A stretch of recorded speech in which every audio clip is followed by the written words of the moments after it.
Movie की शुरुआत सन 1480 से होती है, जहां रोमानिया का राजकुमार व्लाद अपनी खूबसूरत पत्नी एलिजाबेथा के साथ खुशियों के पल बिता रहा होता है। लेकिन ये खुशी ज्यादा वक्त तक टिकने वाली नहीं थी, क्योंकि किस्मत ने उनके लिए कुछ और ही लिखा था। अचानक महल में कुछ सिपाही आ पहुंचे और राजकुमार को लेकर जाने लगे, क्योंकि दुश्मन सैनिक अब रोमानिया की सरहद पर डेरा डाल चुके थे और एक भयानक जंग छिड़ चुकी थी। अब व्लाद को अपनी प्यारी पत्नी को छोड़कर युद्ध के मैदान में उतरना पड़ा, लेकिन जाने से पहले उसने अपने सिपाहियों को सख्त आदेश दिया कि चाहे कुछ भी हो जाए, एलिजाबेथा को सुरक्षित अगले किले तक पहुंचा देना। युद्ध पर जाने से पहले व्लाद पोप के पास गया और उससे ईश्वर से प्रार्थना करने को कहा कि वो उसे लड़ने की ताकत दे और उसकी पत्नी की हिफाजत करे। इसके बाद राजकुमार ने अपनी तलवार उठाई और अपने सिपाहियों के साथ युद्ध के मैदान की ओर निकल पड़ा, जहां उसकी किस्मत उसका इंतजार कर रही थी। वहीं दूसरी ओर जब सिपाही एलिजाबेथा को जंगल के घुमावदार रास्तों से लेकर जा रहे होते हैं, तभी पेड़ों की ऊंचाई पर छिपा एक दुश्मन तीरंदाज अचानक उन पर हमला कर देता है। पल भर में दो सिपाही जमीन पर गिर पड़ते हैं। तीर उनके सीने चीर चुका होता है। बाकी सिपाही तलवारें निकालते हैं और दुश्मनों पर टूट पड़ते हैं। चारों तरफ सिर्फ चीखें, घोड़ों की हिनहिनाहट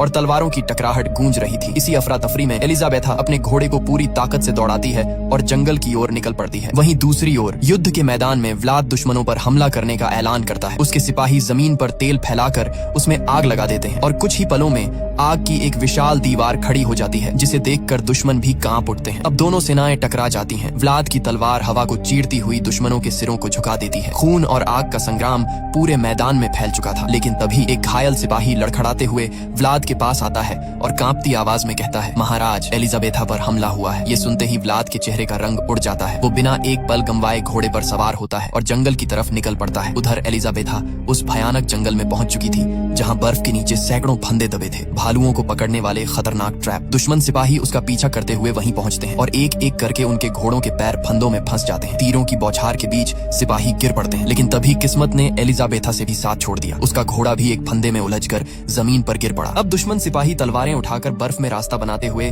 धीरे धीरे एलिजाबेथा की ओर बढ़ने लगते हैं। चारों तरफ ठंडी हवा और खून की गंध फैली थी। एलिजाबेथा घबराकर पीछे हटती है, लेकिन जैसे ही एक कदम बढ़ाती है, उसका पैर भालू के फंदे में फंस जाता है। धातु की आवाज के साथ फंदा उसके पैर को जकड़ देता है और उसकी चीख पूरे जंगल में गूंज उठती है। उसी वक्त व्लाद वहां पहुंचता है। उसकी आंखों में आग, चेहरे पर गुस्सा और दिल में डर। लेकिन किस्मत मानो उससे खेल खेल रही थी। उसका घोड़ा भी बर्फ के नीचे छिपे फंदे में फंसकर गिर जाता है। अब व्लाद तलवार निकालता है और पैदल ही उन दुश्मनों पर टूट पड़ता है। उसके हर वार के साथ बर्फ पर खून के छींटे पड़ते हैं। एक एक कर सिपाही उसकी तलवार के नीचे गिरते चले जाते हैं। आखिरी सिपाही बचता है। व्लाद अपनी तलवार पूरी ताकत से फेंकता है, जो हवा को चीरती हुई जाती है और दुश्मन के पार निकल जाती है। मगर अगले ही पल वो तलवार एलिजाबेथा को जा लगती है। समय जैसे थम जाता है। व्लाद के चेहरे की वीरता एक पल में टूट जाती है। वो दौड़कर अपनी पत्नी को गोद में उठा लेता है, लेकिन अब बहुत देर हो चुकी थी। एलिजाबेथा की आंखें हमेशा के लिए बंद हो चुकी थी। व्लाद की चीखें जंगल की बर्फ को भी पिघला देती हैं और गुस्से से कांपते हुए वो सीधे पोप के पास पहुंचता है। वो चिल्लाता है, मैंने तेरे इस भगवान के नाम पर हजारों लोगों का खून बहाया, हर जंग उसके लिए लड़ी, हर दुआ उसी से मांगी, फिर उसने मेरी पत्नी को क्यों नहीं बचाया? उसकी आवाज कांप रही थी। तूने कहा था वो महफूज रहेगी, लेकिन वो मर गई। अब मुझे मेरी पत्नी वापस चाहिए, चाहे इसकी कीमत मेरी रूह ही क्यों ना हो। दरअसल मारिया इटली में रहने वाली एक खूबसूरत लड़की थी, जिसकी सगाई इंग्लैंड की महारानी के भतीजे से हुई थी। लेकिन शादी के दिन कुछ ऐसा घटा जिसने सबको हैरान कर दिया। मारिया शुरू से ही चर्च में शादी नहीं करना चाहती थी, इसलिए उसके परिवार ने अपनी हवेली में ही शादी का इंतजाम किया। सब कुछ सामान्य चल रहा था, फूलों से सजी हवेली, मेहमानों की भीड़ और खुशियों का माहौल। लेकिन तभी प्रिंस ने बिना किसी को बताए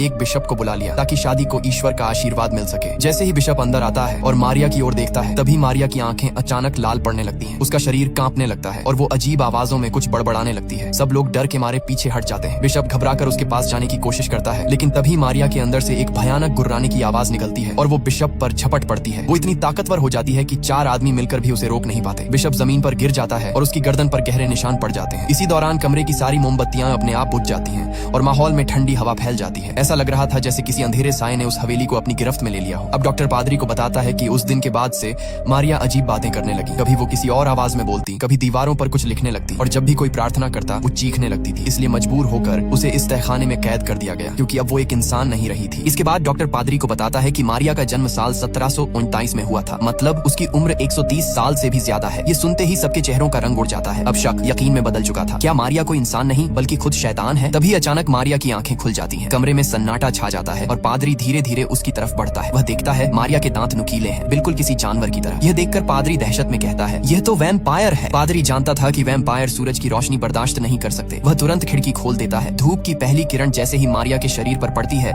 उसकी त्वचा जलने लगती है और धुआं उठने लगता है। अब पादरी उसके सामने क्रॉस रखता है और जैसे ही वह उसे छूती है, क्रॉस में खुद ब खुद आग लग जाती है। यह नजारा देखकर सबके रोंगटे खड़े हो जाते हैं। फिर पादरी जूनियर डॉक्टर साइमन की उंगली में हल्का सा कट लगाता है और उसके खून की कुछ बूंदें मारिया के मुंह में टपकाता है। अचानक मारिया के शरीर में हलचल होती है और वह धीमी आवाज में कुछ बड़बड़ाने लगती है। पादरी उसकी गर्दन पर एक गहरा निशान देखता है जो साफ बताता है कि उसे किसी वैम्पायर ने काटा था। पादरी कहता है 400 साल बीत गए लेकिन आज तक कोई नहीं जान पाया कि पहला वैम्पायर कौन था। तभी मारिया की आवाज गूंजती है, पहला वैम्पायर मेरा मालिक है, एक प्रिंस। वह जल्द ही अपनी राजकुमारी को लेने आएगा। ये सुनते ही सबके पैरों तले जमीन खिसक जाती है। दूसरी ओर हम देखते हैं रात का अंधेरा, घना जंगल और उसके बीचों बीच एक घोड़ा गाड़ी धीरे धीरे आगे बढ़ रही होती है। गाड़ी में बैठा होता है जनाथन, एक नौजवान वकील जो किसी रहस्यमयी जगह की ओर जा रहा है। अचानक गाड़ी वाला घबराकर गाड़ी रोक देता है और कहता है, माफ करना साहब, मैं इससे आगे नहीं जा सकता क्योंकि अब भेड़िए अपने शिकार के लिए निकलते हैं। इतना कहकर वह जनाथन को उसका सामान पकड़ाता है, मुड़ता है और वहाँ से गायब हो जाता है। अब चारों तरफ बस सन्नाटा और हवा की सीटी बजाती आवाजें। जनाथन मजबूर होकर पैदल ही आगे बढ़ता है। घंटों चलते चलते आखिरकार वह अपनी मंजिल तक पहुंचता है, एक विशाल अंधेरा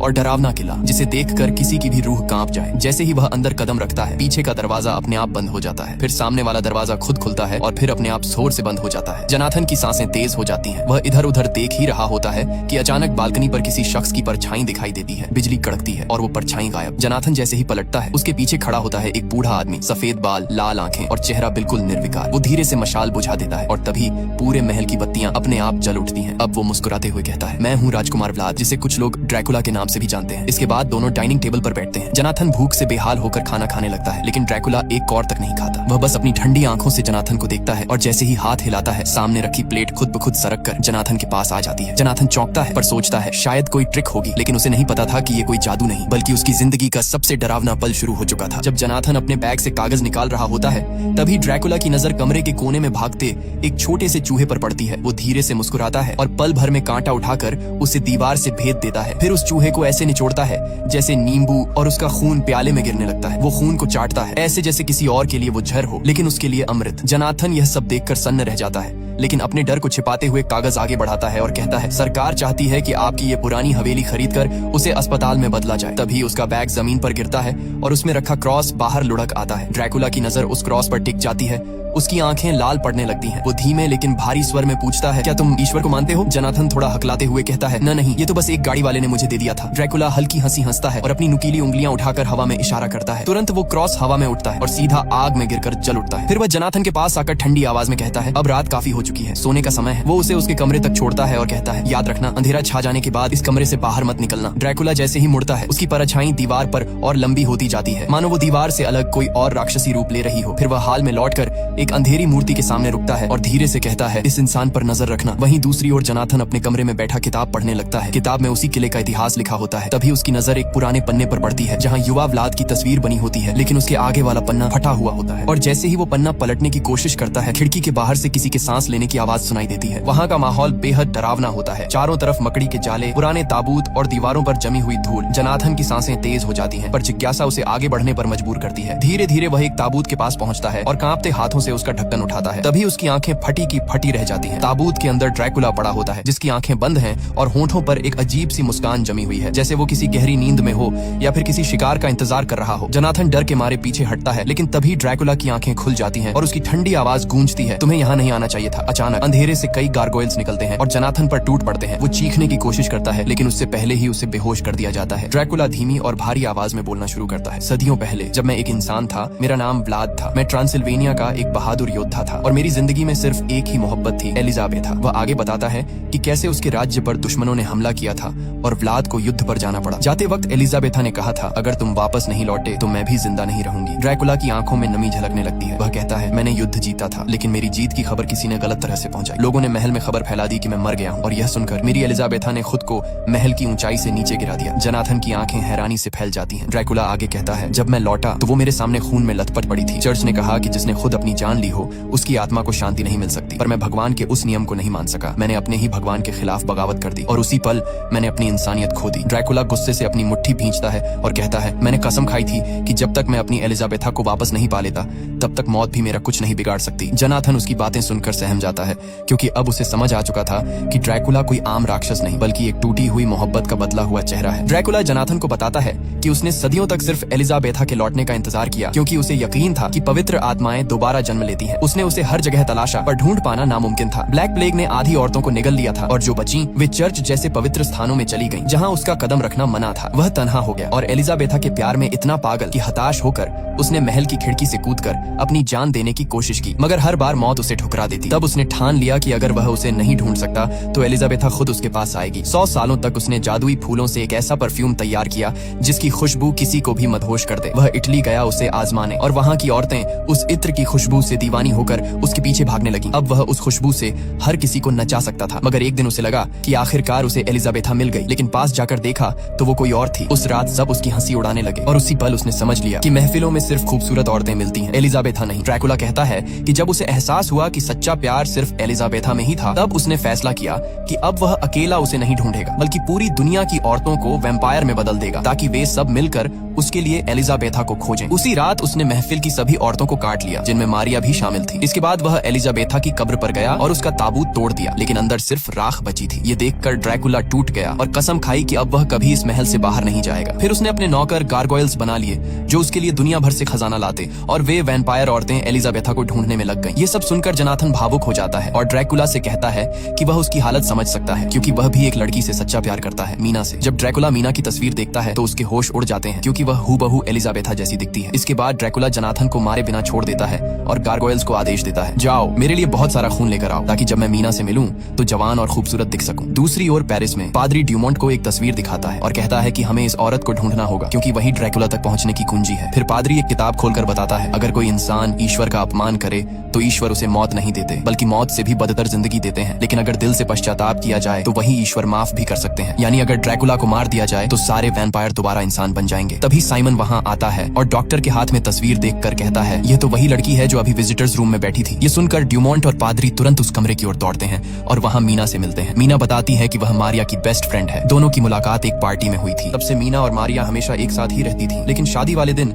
जब मारिया ने बिशप को देखा तो वह अचानक अजीब तरह से पागल सी हो गई थी। मीना बताती है कि कई बार उसे लगता था जैसे मारिया इस सदी की नहीं है, उसके अंदर कुछ रहस्यमय और पारलौकिक बात जरूर थी। वहीं दूसरी ओर ड्रैकुला अब एक भिखारी का भेष बनाकर मठ में पहुंचता है। एक नन उसे पहचानती नहीं और दया दिखाते हुए मठ के अंदर लेकर आती है, लेकिन जैसे ही ड्रैकुला अंदर कदम रखता है वह अचानक अपना भेष उतार देता है। उसके चेहरे पर वही पुरानी खौफनाक शाही चमक लौट आती है। वह अपनी जेब से वो जादुई परफ्यूम निकालता है जिसे उसने सदियों पहले तैयार किया था और उसे यीशु की मूर्ति पर छिड़क देता है। कुछ ही पलों में उस इत्र की खुशबू पूरे मठ में फैल जाती है। उस खुशबू में कुछ ऐसा जादू था कि सभी नन एक एक करके मदहोश होकर ड्रैकुला की तरफ खींची चली जाती हैं, जैसे कोई अदृश्य ताकत उन्हें बुला रही हो। सबकी आंखों में नशा था और वे एक एक करके ड्रैकुला के पैरों में गिरने लगती हैं, जबकि ड्रैकुला एक खौफनाक मुस्कान के साथ उन पर नजर डालता है। ननें उसके करीब आने के लिए पागलों की तरह तड़प रही थीं। जैसे ही वे ड्रैकुला के चारों ओर गिरीं, वह एक शैतानी मुस्कान के साथ उन पर टूट पड़ा। उसकी आंखें लाल अंगारों की तरह जलने लगीं और अगले ही पल उसने उनकी गर्दनों में अपने नुकीले दांत गड़ा दिए। पूरे मठ में चीखों की गूंज भर जाती है, लेकिन कोई भी उसे रोक नहीं पाता। कुछ ही पलों में पूरा मठ खून के सन्नाटे में बदल जाता है। वहीं दूसरी ओर किले में जनाथन अकेला पड़ा हुआ था। ये मौका देखकर वह पूरी ताकत लगाकर अपनी जंजीरें तोड़ देता है। जंजीरें टूटते ही वह सावधानी से अपने पैरों को जमीन पर टिकाता है और महल से बाहर निकलने के लिए चुपचाप तहखाने की ओर बढ़ता है। लेकिन तभी ऊपरी खिड़की से एक गारगोयल उसे देख लेता है। वह तुरंत जोर से गुर्राता है और अपने साथियों को बुला लेता है। जैसे ही जनाथन खिड़की की तरफ बढ़ता है, गारगोयल एक कुल्हाड़ी से उस कपड़े को काट देता है जिससे जनाथन दीवार पर लटक जाता है। अब जनाथन दीवार से झूलता हुआ नीचे गिरता है और लुढ़कते हुए बर्फ से ढकी झील पर जा गिरता है। गारगोयल्स ऊपर से कूदकर उसकी ओर बढ़ते हैं। उनके पंजे बर्फ पर रगड़ खा रहे थे, लेकिन तभी एक गारगोयल बर्फ टूटने से झील में समा जाता है। यह देखकर बाकी पीछे हट जाते हैं। जनाथन ठंडी सांसों के बीच धीरे धीरे झील की सतह पर रेंगता हुआ आगे बढ़ता है। ठंड उसकी हड्डियों में उतर रही थी, लेकिन उसके कदमों में हिम्मत अब भी बाकी थी। इसके बाद हमें ड्रैकुला को दिखाया जाता है जो अब पहले से कहीं ज्यादा जवान और ताकतवर नजर आ रहा था। उसका चेहरा चमक रहा था जैसे सदियों की थकान अचानक मिट गई हो। अब वह साइमन के क्लिनिक पहुंचता है और वहां आते ही अपने जादुई परफ्यूम की खुशबू से पूरे कमरे का माहौल बदल देता है। कुछ ही पलों में साइमन की आंखें सुन्न बढ़ जाती हैं और वह ड्रैकुला के वश में आ जाता है। ड्रैकुला शांत आवाज में उससे कहता है, मुझे उसके पास ले चलो। साइमन बिना कुछ सोचे समझे उसे मारिया के कमरे में ले जाता है। जैसे ही मारिया ड्रैकुला को देखती है, उसके चेहरे पर एक पागलपन भरी खुशी फैल जाती है। वह हाँफती हुई आवाज में कहती है, मैंने एलिजाबेथा को ढूंढ लिया है। यह सुनते ही ड्रैकुला के होठों पर एक खतरनाक मुस्कान उभरती है। वह इनाम के तौर पर साइमन को उसके सामने रख देता है और कहता है, यह इनाम तुम्हारे लिए है, उसका खून पी लो। मारिया झपटकर साइमन की गर्दन पर दांत गड़ा देती है। कमरे में सन्नाटा छा जाता है। वहीं दूसरी ओर पादरी अपनी पुरानी किताबों में रिसर्च कर रहा होता है। अचानक उसे एक सदियों पुरानी तस्वीर मिलती है और तस्वीर देखकर उसका चेहरा पीला पड़ जाता है। तभी एक आदमी अंदर आता है और कहता है, डॉक्टर ने आपको बुलाया है। अब पादरी डूमो के पास पहुंचता है। डूमो घबराई आवाज में बताता है है मारिया गायब हो चुकी है और साइमन अब इंसान नहीं रहा। पादरी उसकी गर्दन पर बने दांतों के निशान देखता है और महसूस करता है कि उसकी त्वचा पर वही परफ्यूम की खुशबू फैली हुई है जो उसने कभी ड्रैकुला के बारे में पढ़ी थी। अब जैसे ही डुमो उस रहस्यमयी शख्स का हुलिया बताता है, पादरी की आंखें चौड़ी हो जाती हैं। वह कांपती आवाज में कहता है, हे भगवान, वो यहाँ है और अब मीना खतरे में है। इसके बाद हमें मीना को दिखाया जाता है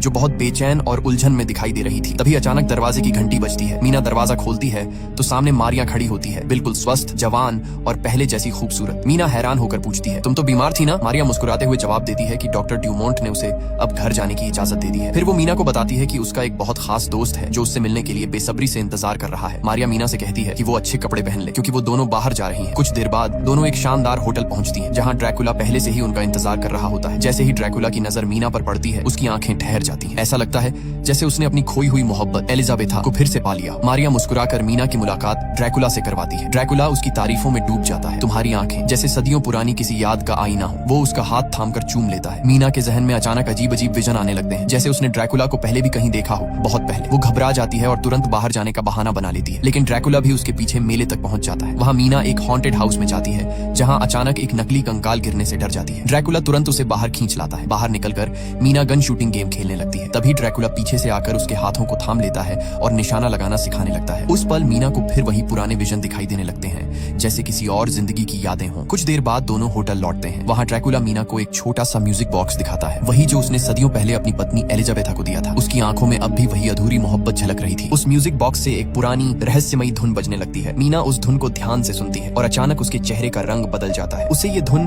कहीं न कहीं से जानी पहचानी लगती है, जैसे वो इसे पहले भी सुन चुकी हो, शायद किसी और जिंदगी में। धीरे धीरे उसके जहन में कुछ धुंधली तस्वीरें उभरने लगती हैं। एक पुराने महल की, एक खिड़की के पास खड़ी औरत की और एक आदमी की जो ठीक ड्रैकुला जैसा दिखता है। मीना घबरा जाती है और गुस्से में ड्रैकुला पर चिल्ला पड़ती है, तुम मुझ पर कोई जादू टोना कर रहे हो, मेरे दिमाग के साथ खेल रहे हो। ड्रैकुला उसकी आंखों में देखते हुए धीरे से कहता है, नहीं मीना, मैं सिर्फ वो सच बता रहा हूँ जिसे तुम खुद भूल चुकी हो। एलिजाबेथा वो मेरी पत्नी थी और मुझे पूरा यकीन है कि तुम वही हो, उसका दूसरा जन्म। मीना हैरान और गुस्से में जवाब देती है, मैं मीना हूँ, एलिजाबेथा नहीं। ड्रैकुला बस हल्का सा मुस्कुराता है, मानो वो जानता हो कि सच क्या है। फिर वो म्यूजिक बॉक्स उसकी ओर बढ़ाता है और कहता है, इसे अपने पास रखो, शायद किसी दिन ये तुम्हें सब कुछ याद दिला दे। इसके बाद वो मीना को उसके घर तक छोड़ने आता है। रात ठंडी थी, लेकिन मीना के मन में अजीब बेचैनी थी। जैसे ही वो घर के अंदर जाती है, वहाँ पादरी और डॉक्टर ड्यूमोंट मौजूद होते हैं जो घायल जोनाथन का इलाज कर रहे होते हैं। मीना कुछ समझ ही नहीं पाती कि ये सब क्या हो रहा है। तभी पादरी उसकी ओर देखकर कहता है, मीना, तुम्हें उस शख्स से दूर रहना होगा। वो इंसान नहीं है, वो एक वैम्पायर है। वो लोगों का खून पीता है और उन्हें अपने वश में करने के लिए उस रहस्यमयी खुशबू वाले परफ्यूम का इस्तेमाल करता है। मीना की सांसें थम जाती हैं। उसके जहन में एक ही सवाल घूम रहा था, क्या वाकई ड्रैकुला वही है जो सब कह रहे हैं, या फिर वो सच में वही है जिससे वो सदियों पहले प्यार कर चुकी थी। पादरी मीना की गर्दन को ध्यान से देखता है। उसे शक था कि कहीं ड्रैकुला ने उस पर अपने दांतों के निशान तो नहीं छोड़े, लेकिन उसके गले पर कोई भी निशान नहीं था। इससे वो और भी उलझन में पड़ जाता है। मीना अब और कुछ नहीं सुनना चाहती थी। उसकी आंखों में डर और उलझन साफ झलक रही थी। वो तेजी से वहां से भागती है और अपने कमरे में जाकर दरवाजा बंद कर लेती है। अब वो फूट फूट कर रोने लगती है। उसे समझ नहीं आ रहा था कि आखिर उसके साथ हो क्या रहा है। उसका दिल ड्रैकुला की ओर खींचता जा रहा था, लेकिन दिमाग बार बार उसे उससे दूर रहने को कह रहा था। रोते रोते उसकी नजर उस छोटे से म्यूजिक बॉक्स पर पड़ती है जो ड्रैकुला ने उसे दिया था। वह धीरे से उसे खोलती है। जैसे ही बॉक्स खुलता है, वही पुरानी धुन बजने लगती है, वही जो उसने पहले सुनी थी। मीना की आंखें झपकती हैं और अचानक उसके सामने अतीत के कुछ दृश्य उभरने लगते हैं। वो एक महल में खड़ी है, सफेद गाउन पहने हुए, और ड्रैकुला उसके सामने झुककर उसका हाथ चूम रहा है। उस पल की गर्माहट, वो एहसास, सब कुछ उसे सच्चा लगने लगता है। धीरे धीरे वो इन विजनों में पूरी तरह खो जाती है, लेकिन जैसे ही उसकी आंखें खुलती हैं, वो डर से पीछे हट जाती है क्योंकि ड्रैकुला ठीक उसके सामने खड़ा था। मीना की सांसें तेज हो जाती हैं। वो कांपती हुई आवाज में कहती है, तुम यहाँ क्या कर रहे हो? यहाँ से चले जाओ, प्लीज चले जाओ। ड्रैकुला शांत नजरों से उसे देखता है और कहता है, अगर मैं चला गया तो क्या तुम्हारा दिल भी मुझे भुला पाएगा मीना? मीना कुछ नहीं कह पाती, लेकिन उसकी आंखों में डर और मोहब्बत दोनों की झलक साफ दिख रही थी। ड्रैकुला की आंखों में दर्द और सच्चाई दोनों झलक रहे थे। वह मीना के करीब जाकर धीरे से कहता है, मीना, तुम्हें नहीं पता मैं कितनी सदियों से तुम्हारा इंतजार कर रहा हूँ। लेकिन मीना चीखते हुए पीछे हट जाती है। बस अब और कुछ मत कहो। वो कांप रही थी, डर और उलझन से भरी हुई। ड्रैकुला गहरी सांस लेता है और खिड़की की ओर बढ़ जाता है। वो बाहर झांक कर ठंडी हवा में देखता है, फिर कहता है, अगर तुम्हें मेरी सच्चाई सुननी ही नहीं तो शायद मेरे होने का कोई मतलब नहीं। वो खिड़की से नीचे कूदने को होता है